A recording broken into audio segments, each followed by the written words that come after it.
ನಮಸ್ಕಾರ ರೈತ ಬಾಂಧವರೇ ಹಾಗೂ ಎಲ್ಲ ವೀಕ್ಷಕರೇ. ಇವತ್ತಿನ ದಿನ ಸೇವಂತಿಗೆ ಕುರಿತಾಗಿ ಮಾತನಾಡೋಣ. ಸೇವಂತಿಗೆ ಎಂಥ ಫ್ಲವರು ಅಂತ ಹೇಳಿದರೆ ಭಾರತ ಕಂಡಂತಹ ಒಂದು ಬಂಗಾರ ಅಂತ ಹೇಳ್ಬೋದು. ಯಾಕಂತಂದರೆ ಇವತ್ತಿನ ದಿನ ಹೊರದೇಶದಲ್ಲಿ ಅಥವಾ ಪಾಶ್ಚಿಮಾತ್ಯ ರಾಷ್ಟ್ರಗಳಲ್ಲಿ ಸಾಕಷ್ಟು ಈ ಹೂವಿನ ಬೇಡಿಕೆ ಇದ್ದು ಇಂಡಸ್ಟ್ರೀಸ್ ಈ ಹೂವಿನ ಮೇಲೆ ಭಾರತದ ಮತ್ತು ಚೀನಾದ ಮೇಲೆ ಕಣ್ಣಿಟ್ಟಿದೆ.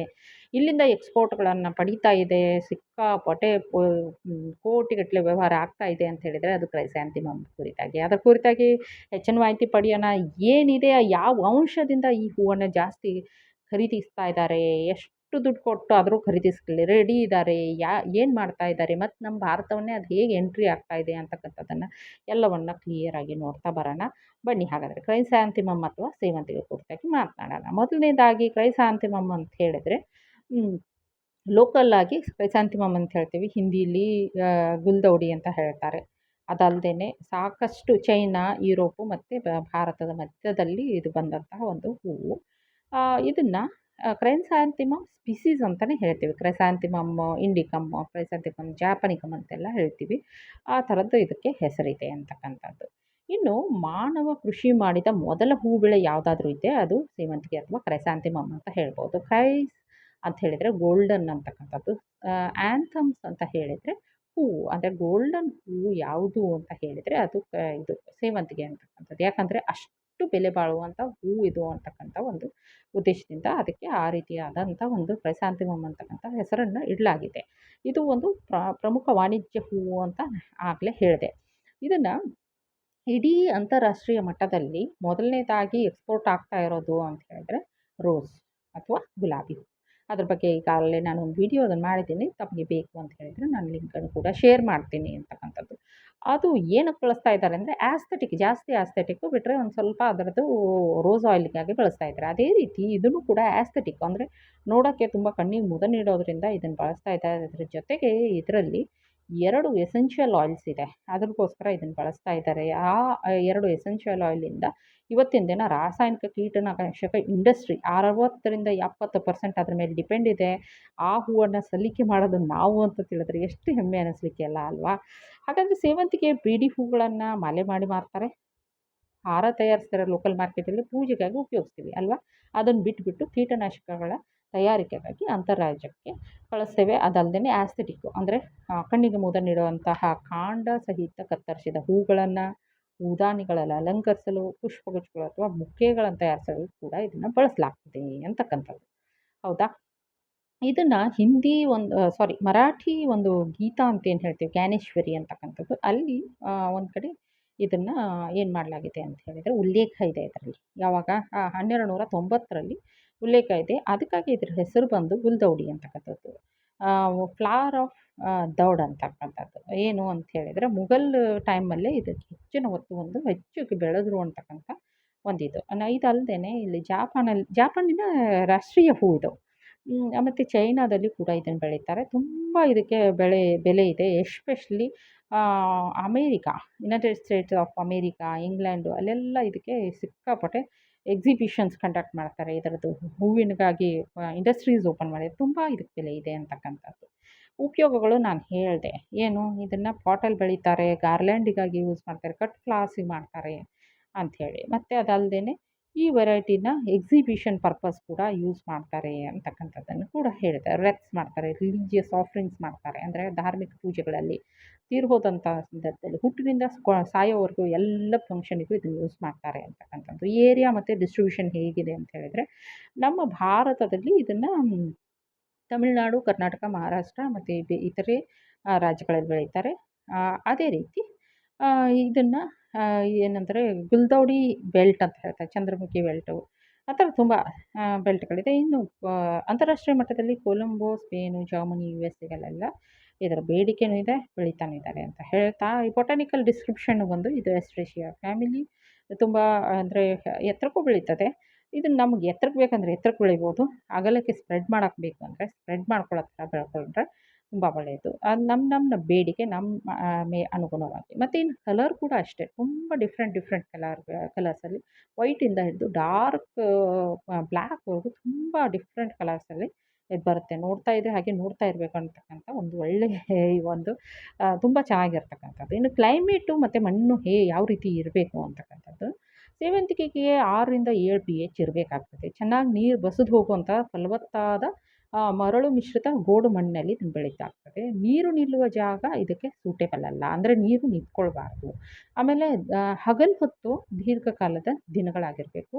ಅದೇ ರೀತಿ ರಾತ್ರಿ ಕೂಡ ದೀರ್ಘಕಾಲದ್ದಾಗಿರಬೇಕು. ಯಾವಾಗ ಫ್ಲವರಿಂಗ್ ಇರ್ತದೋ ಅಂಥ ಟೈಮಲ್ಲಿ ಸ್ವಲ್ಪ ಇದು ಕಡಿಮೆ ಆದರೂ ಬಿಸಿಲು ನಡೀತದೆ ಅಂತಕ್ಕಂಥದ್ದು. ಮೇ, ಜೂನಲ್ಲಿ ನಾಟಿ ಮಾಡ್ತಾರೆ. ಇದು ಬಿಟ್ಟುಬಿಟ್ಟು ನಾವು ನಾಟಿ ಮಾಡೋಕ್ಕೆ ಯೋಗ್ಯವಾದ ಒಂದು ಸಮಯ ಅಂತ ಹೇಳಿದರೆ ಜೂನ್, ಜುಲೈಯಲ್ಲಿ ಮಾಡ್ಕೊಳ್ಬೋದು ಅಂತಕ್ಕಂಥದ್ದು. ಯಾಕಂದರೆ ಅದು ಒಂದು ಮಳೆಗಾಲದ ಸಮಯವಾಗಿರೋದ್ರಿಂದ ಆವಾಗ ಮಾಡ್ಕೊಳ್ಳೋದು ಒಳ್ಳೆಯದು ಅಂತ ಹೇಳ್ತಾ ಮುಂದುವರಿಯೋಣ. ದಯವಿಟ್ಟು ಕ್ಷಮಿಸಬೇಕು. ಈಗ ನಾವು ತಳಿಗಳ ಬಗ್ಗೆ ಮಾತಾಡಿದ್ರೆ ಹಳದಿ ಇದೆ, ಬಿಳಿ ಹೂಗಳಿದೆ. ವಾಣಿಜ್ಯ ಮಟ್ಟದಲ್ಲಿ ಕೃಷಿ ಮಾಡಲಾಗ್ತದೆ. ಹಳದಿ ಹೂವು ಕರ್ನೂಲು, ಮತ್ತೂರು, ಸಾರವಾರ, ದುಂಡಿ, ಇಂದಿರಾ, ಯೆಲ್ಲೋ ಗೋಲ್ಡು ಈ ಥರ ಇದ್ದಾವೆ. ಬಿಳಿಯಲ್ಲಿ ರಾಜ, ಚಂದ್ರಿಕಾ, ಕೀರ್ತಿ, ಹಿಮಾನಿ ಈ ಥರದ್ದಿದೆ. ಕೆಂಪಲ್ಲಿ ಅರ್ಕ ರೆಡ್ ಗೋಲ್ಡು, ಅರ್ಕ ರವಿಕಿರಣು ಈ ಥರದ್ದಿದೆ. ಗುಲಾಬಿ ಬಣ್ಣದಲ್ಲಿ ಅರ್ಕ ಗಂಗಾ, ಅರ್ಕ ಪಂಕಜು ಈ ಥರ ಇದೆ. ಅರ್ಕ ಪಿಂಕ್ ಸ್ಟಾರ್ ಅಂತಕ್ಕಂಥದ್ದು ಒಂದು ವೆರೈಟಿ ಇದೆ. ಅರ್ಕ ಅಂತ ಹೇಳಿಬಿಟ್ರೆ ನಾವು ಅರ್ಥ ಮಾಡ್ಕೋಬೇಕಾಗಿದ್ದಿಷ್ಟೇ. ಇಲ್ಲಿ GKV ಏನು ನಮ್ಮ ಬ್ಯಾಂಗ್ಳೂರಿದೆ, ಅಲ್ಲಿ IIHR ಅಲ್ಲಿ ಇದು ಮಾಡಿದ್ದು ಅಂತಕ್ಕಂಥದ್ದು. ಈ ಹೂವು ಗುಲಾಬಿ ಬಣ್ಣದ್ದಾಗಿದೆ. ಯಾವುದು ಅರ್ಕ ಪಿಂಕ್ ಸ್ಟಾರ್ ತುಂಬ ಚೆನ್ನಾಗಿ ಬರುತ್ತೆ. ಮತ್ತು ಇದು ಎರಡಕ್ಕೂ ಸೂಟೇಬಲ್. ಕುಂಡಲದಲ್ಲೂ ಬೆಳಿಬೋದು, ಕುಂಟಗಲ್ಲಲ್ಲಿ ಮತ್ತು ಹಾಸುಗಳಲ್ಲಿ ಅಂದರೆ ನೆಲದಲ್ಲೂ ಇದನ್ನು ಬೆಳಿಬೋದು ಅಂತಕ್ಕಂಥದ್ದು. ಸಸ್ಯಾಭಿವೃದ್ಧಿ ಯಾವ ರೀತಿ ಆಗ್ತದೆ, ನಾನು ಆವಾಗಲೇ ಹೇಳಿದೆ. ಇದಕ್ಕೆ RH ಬಂದು 70ರಿಂದ 90 ಇರಬೇಕಾಗುತ್ತೆ. ಟೆಂಪ್ರೇಚರ್ ಬಂದು 15ರಿಂದ 20 ಇರಬೇಕಾಗುತ್ತೆ. ನೀರು ನಿಲ್ಬಾರ್ದು ಅಂತ ಹೇಳಿದೆ. ಸಾಯಿಲ್ ರಿಕ್ವೈರ್ಮೆಂಟ್ ಎನಿ ಸಾಯಿಲ್ ಆದರೂ ಓಕೆ, ಬಟ್ pH 6.5 ಇರಬೇಕಾಗ್ತದೆ. 6.5 to 6.7ವರೆಗೂ. ವೆರೈಟೀಸ್ ಬಗ್ಗೆ ನಾನು ಹೇಳ್ತಾ ಬಂದೆ. ಈ ಸುಮಾರು ವೆರೈಟಿಗಳಿವೆ. ಯಾವುದಕ್ಕೆ ಬೆಳಿತೀವಿ ಅನ್ನೋದ್ರ ಮೇಲೆ. ಈಗ ನೋಡಿ, ಅದರಲ್ಲೂ 3 ಸಿಸ್ಟಮ್ ಇದೆ. ಅಂದರೆ ಏನು ಅಂದರೆ, ಒಂದು ಬರುತ್ತೆ ನಮ್ಮದು ಸ್ಟ್ಯಾಂಡರ್ಡು, ಇನ್ನೊಂದು ಬರುತ್ತೆ ಸ್ಟ್ಯಾಂಡರ್ಡು ಅಂತ ಹೇಳಿದರೆ ದೋಟು ಉದ್ದಾಗಿರುತ್ತೆ. ಹೂವು ಒಂದೇ ಹೂವು ಬರುತ್ತೆ. ಸಣ್ಣ ಬಡ್ಗಳು ಪಕ್ಕಕ್ಕೆ ಬರುತ್ತೆ. ಅದು ಸ್ಟ್ಯಾಂಡರ್ಡು. ಸ್ಪ್ರೇ ಅಂತ ಬರುತ್ತೆ. ಅಂದ್ರೇನು, ದೊಡ್ಡ ಹೂವು ಇರೋದೇ ಇಲ್ಲ. ಸುತ್ತ ಇವೆಲ್ಲ ಕುಂಟಗಳಲ್ಲೇ ಬೆಳೆಯೋದು. ಸುತ್ತ ಸಣ್ಣ ಚಿಕ್ಕದ ಪಾಟ್ಗಳಿರುತ್ತೆ, ರೇ ಥರ, ಕಿರಣಗಳ ಥರ. ಇನ್ನೊಂದು ಬರುತ್ತೆ ಪಾಟ್ ಮಾಮ್ ಅಂತ ಹೇಳಿ. ಪಾಟ್ ಮಾಮ್ ಅಂತ ಹೇಳಿದರೆ ತುಂಬ ಚಿಕ್ಕದಾಗಿರುತ್ತೆ. ಒಂದು 6ರಿಂದ 9 ಇಂಚ್ ಅಷ್ಟೇ ಹೈಟ್ ಇರುತ್ತೆ. ಒಂದೇ ಒಂದು ಫ್ಲವರ್ ಇರುತ್ತೆ. ತುಂಬ ಚೆನ್ನಾಗಿ ಕಾಣಿಸ್ತಾ ಇರ್ತದೆ. ಎಲ್ಲ ಹಸಿರಿಂದ ಕೊಂಡಿರುತ್ತೆ. ತುಂಬ ಚೆನ್ನಾಗಿರತಕ್ಕಂಥ ಒಂದು ಆಸ್ಥೆಟಿಕ್ ವ್ಯಾಲಿ ಇರ್ತಕ್ಕಂಥ ಇದು ಅಂತ ಹೇಳಬೇಕು. ಆಮೇಲೆ ಇಲ್ಲಿ ನೋಡಿ, ಕೆಲವೊಂದನ್ನು ಇದ್ದಾವೆ, ಇಲ್ಲಿ ತೋರಿಸ್ಲಾಗ್ತದೆ ತಮಗೆ. ಕೊಯಂಬತ್ತೂರಿಂದ ವೆರೈಟಿ ಇದೆ. ಪಂಕಜ್ ಅಂತಕ್ಕಂಥ ಒಂದು ವೆರೈಟಿ ತುಂಬ ಪಿಂಕ್ ಅಟ್ರಾಕ್ಟಿವ್ ಕಲರಲ್ಲಿದೆ. ಇನ್ನು ಪ್ರಾಪಗೇಷನ್ ಅಥವಾ ಇದನ್ನು ಸಸ್ಯಾಭಿವೃದ್ಧಿ ಯಾವ ರೀತಿ ಮಾಡ್ಬೋದು. ಇದರಲ್ಲಿ 2 ಬರುತ್ತೆ. ಏನು ಅಂತ ಹೇಳಿದ್ರೆ, ಮೊದಲನೇದಾಗಿ ಮೃದು ಕಾಂಡದ ತುಂಡುಗಳು, ಸಕ್ಕರ್ಸ್ ಅಂತ ಹೇಳ್ತೀವಿ. ಆಮೇಲೆ ಕಂದುಗಳು ಅಂತಂದು ಕಟ್ಟಿಂಗ್ಸು ಮತ್ತು ಸಕ್ಕರ್ಸ್ ಅಂತಕ್ಕಂಥದ್ದು. ನಾನು ಸಕ್ಕರ್ಸ್ ಅಂದರೆ ಪಕ್ಕಕ್ಕೆ ರಟೂನ್ಸ್ ಬರ್ತಾ ಹೋಗ್ತದೆ. ಇಲ್ಲ ನಮ್ಮದು ತುಂಡುಗಳನ್ನು ಮಾಡಿಕೊಂಡು ನಾವು ಬಳಸ್ಕೊಳ್ಬೋದು. ನಾಟಿಗೆ ಮುನ್ನ ಕಾಂಡದ ತುಂಡುಗಳನ್ನೇನು ಮಾಡ್ತೀವೋ ಅದನ್ನು ಮಿಥಾಕ್ಸಿ ಇಥೈಲ್ ಕ್ಲೋರೈಡ್ ಸೆರ್ಸಾನ್ ಅಂತಕ್ಕಂಥ ದ್ರಾವಣದಲ್ಲಿ ಅದು ತೆಗಿಬೇಕು. ಮತ್ತು ಮಣ್ಣು, ಆಮೇಲೆ ಕೋಕೋಪಿಟ್ ಹಾಕಿ ಏನು ನಾವು ತುಂಡುಗಳನ್ನ ರೆಡಿ ಮಾಡಿ ಇಟ್ಕೊಂಡಿರ್ತೀವೋ ಅದರಲ್ಲಿ, ಅಥವಾ ಮಣ್ಣನ್ನು ರೆಡಿ ಮಾಡ್ಕೊಂಡಿರ್ತೀವೋ ಅಲ್ಲಿ ಇಟ್ಕೊಳ್ಬೋದು. IBA ಅಥವಾ IBA ಅಂತಕ್ಕಂಥ ದ್ರಾವಣದಲ್ಲಿ ಕೂಡ ಇದನ್ನು ಅದ್ದಿ ತೆಗಿಬೇಕಾಗುತ್ತೆ. ಇನ್ನು ಬೀಜೋಪಚಾರ ಬಂದು ಪಂಚಗವ್ಯ ಅಂತಕ್ಕಂಥ ಒಂದು ನಮ್ಮ ಸಾವಯವ ಪ್ರಾಡಕ್ಟ್ ಇದೆ. ಏನದು, ಪಂಚ ಅಂದರೆ 5, ಗವ್ಯ ಅಂದರೆ ಆಕಳನ್ನ 5 ಇವನ್ನ ತುಪ್ಪ, ಮೊಸರು, ಹಾಲು, ಗಂಜಲ ಮತ್ತು ಸಗಣಿ, ದೇಸಿ ಕವಿನ ಇವನ್ನೆಲ್ಲ ಬಳಸಿ ಒಂದು ಪಂಚಗವ್ಯ ಅಂತ ದ್ರಾವಣ ಮಾಡ್ತೀವಿ. ಆ ದ್ರಾವಣವನ್ನು ಒಂದು 30 ದಿನ ಇಟ್ಟಿರ್ತೀವಿ. ಅದು ತುಂಬ ಶಕ್ತಿಯುತವಾಗಿರುತ್ತೆ. ಅದರಲ್ಲಿ ಇದ್ರ ಬೀಜಗಳನ್ನು ಅದ್ದಿ ತೆಗಿಬೇಕು. 3 ಗಂಟೆ ಇಡಬೇಕು. ಇಟ್ಬಿಟ್ಟು ತೆಗೆದು ನೆರಳಲ್ಲಿ ಒಣಗಿಸ್ಬಿಟ್ಟು ಇದನ್ನು ನಾವೇನು ಮಾಡಬೇಕು ಅಂತ ಹೇಳಿದ್ರೆ ಬಿತ್ತನೆಯನ್ನು ಮಾಡಬೇಕಾಗ್ತದೆ. ಇಲ್ಲದಿದ್ದರೆ ನಾವು ಹೊಂಗೆ ಎಲೆಯ ಪುಡಿಯಲ್ಲಿ ಕೂಡ ಇದನ್ನು ಅಂಟು ದ್ರಾವಣದಲ್ಲಿ ಲೇಪನ ಮಾಡಿ ಕೂಡ ನಾವು ಬಳಸ್ಕೊಳ್ಬೋದು. ಅದರಿಂದ ತುಂಬ ಚೆನ್ನಾಗಿ ಬೆಳೆಗಳು ಪ್ರೊಪಗೇಟ್ ಆಗ್ತವೆ ಅಥವಾ ಬರ್ತವೆ ಅಂತಕ್ಕಂಥದ್ದು. ನಾನು ಸಕ್ಕರ್ಸ್ ಅಂತ ಹೇಳಿದ್ನಲ್ಲ, ಇದೆ ಸಕ್ಕರ್ಸ್ ಅಂದರೆ ಅದು ಬೆಳೀತಾ ಬರ್ತದೆ, ಪಕ್ಕಕ್ಕೆ ಬೆಳೀತಾ ಬರ್ತದಲ್ಲ ಅದು. After flowering the stem is cut back, ಅದೇ ಇದು ಆಯಿತಾ. ಅದು ಬಿಟ್ಬಿಟ್ಟು ಟರ್ಮಿನಲ್ ಕಟ್ಟಿಂಗು, ಆಮೇಲೆ ಸಕ್ಕರ್ಸ್ ಆಯಿತು, ಇದು ಆಯಿತು ಕಟ್ಟಿಂಗ್ಸು, ಮತ್ತು ಕಂದುಗಳು ಮತ್ತು ತುಂಡುಗಳು ಅಂಥೇಳಿ. ಆಮೇಲೆ ನಮಗೆ ಯಾವಾಗೆಲ್ಲ ಪಕ್ಕಕ್ಕೆ ಹೂ ಬೇಡ, ಒಳ್ಳೆ ಕ್ವಾಲಿಟಿ ಹೂ ಬೇಕು, ದಪ್ಪ ಹೂ ಬೇಕು, ದೊಡ್ಡ ಹೂ ಬೇಕು ಅಂತ ಹೇಳಿದರೆ ಟರ್ಮಿನಲ್ ಕಟ್ಟಿಂಗ್ ಮಾಡ್ಕೋಬೇಕು. ಅಂದಾಗ ಚಿಕ್ಕ ಹೂಗಳೆಲ್ಲ ಸ್ಟಾಪ್ ಆಗ್ತವೆ. ನಮಗೆ ತುಂಬ ಚೆನ್ನಾಗಿ ಇದು ಒಳ್ಳೆ ಹೂವುಗಳು ಬರುತ್ತೆ.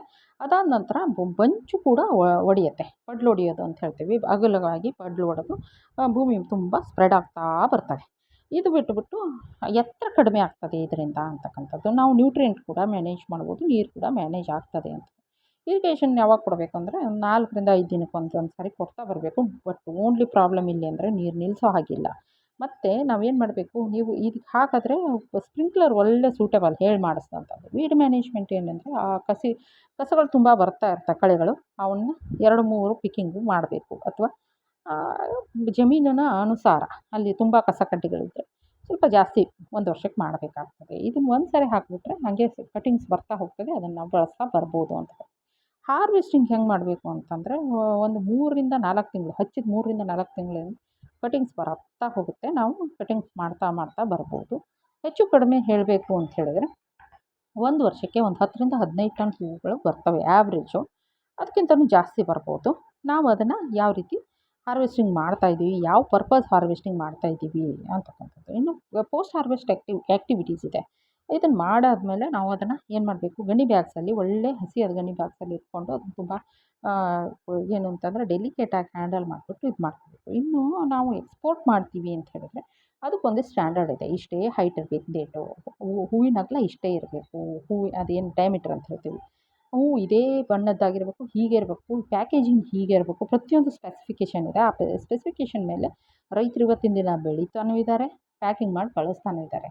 ಇದು ಬೇರೆ ದೇಶಗಳಲ್ಲಿ ಎಕ್ಸಿಬಿಷನಲ್ಲಿ ಇಟ್ಕೊಂಡು ಅವರು ತುಂಬ ಫಂಕ್ಷನ್ಸು, ಧಾರ್ಮಿಕ ಪ್ರೋಗ್ರಾಮ್ಗಳಲ್ಲಿ ಯೂಸ್ ಮಾಡ್ತಾಯಿದ್ದಾರೆ. ಅದರ ಜೊತೆಗೆ ಇನ್ನೂ ಕೆಲವಿಷ್ಟು ಪ್ಯಾಕ್ ಮಾಡಿಕೊಂಡು ಪೈರತ್ರಮ್ ಅಂತ ಹೇಳಿದ್ನಲ್ಲ ನಾನು, ಎಸೆನ್ಷಿಯಲ್ ಆಯಿಲ್ ಅಂತ, ಆ ಪೈರತ್ರಮನ್ನು ತೆಗಿಲಿಕ್ಕೂ ಕೂಡ ಯೂಸ್ ಮಾಡ್ಕೋತಾ ಇದ್ದಾರೆ ಅಂತಕ್ಕಂಥದ್ದು.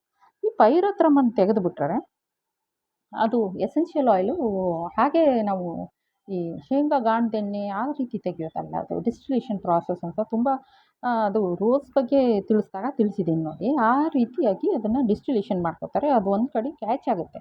ಅದನ್ನು ಒಂದು ಇದರಲ್ಲಿ ಸ್ಟೋರ್ ಮಾಡಿಬಿಟ್ಟು ಕತ್ಲೆ ರೂಮಲ್ಲಿ ಇರಿಸ್ಬೇಕಾಗುತ್ತೆ. ಅದ ನಂತರ ಅದನ್ನೇನು ಮಾಡಬೇಕು ಅಂತ ಹೇಳಿದರೆ ಪ್ರಾಸೆಸಿಂಗ್ ಎಲ್ಲ ಇರುತ್ತೆ. ಪ್ರಾಸೆಸಿಂಗ್ ಎಲ್ಲ ಮಾಡಿಬಿಟ್ಟು ಅದನ್ನು ಕೀಟನಾಶಕವಾಗಿ ಬಳಸ್ತಾರೆ. ಕೀಟನಾಶಕ ಬಳಸೋದು ಅಂತ ಟೈಮಲ್ಲಿ ಬಂತೆ ಇದಕ್ಕೆ ರೋಗಗಳು, ಕೀಟಗಳು ಬರ್ತವೆ ಈ ಬೆಳೆಗೆ. ಕೀಟಗಳು ಯಾವಾಗ ಬರ್ತವೆ ಅಂದರೆ ಹೂವಾಡೋ ಮುಂಚೆಯಲ್ಲಿ. ಯಾಕೆ ಹೇಳಿ, ಹೂವಿನಲ್ಲೇ ಇರೋದು ಅದು ಕೀಟನಾಶಕ ಬರುವಂತಹ, ಕೀಟನಾಶಕ ಬಳಸುವಂಥ ಪೈರತ್ರಮ್ ಅಂತ ಏನು ಆಯಿಲ್ ಇದೆಯಾ ಅದು ಬರೋದೇ ಹೂವು ಆದಮೇಲೆ.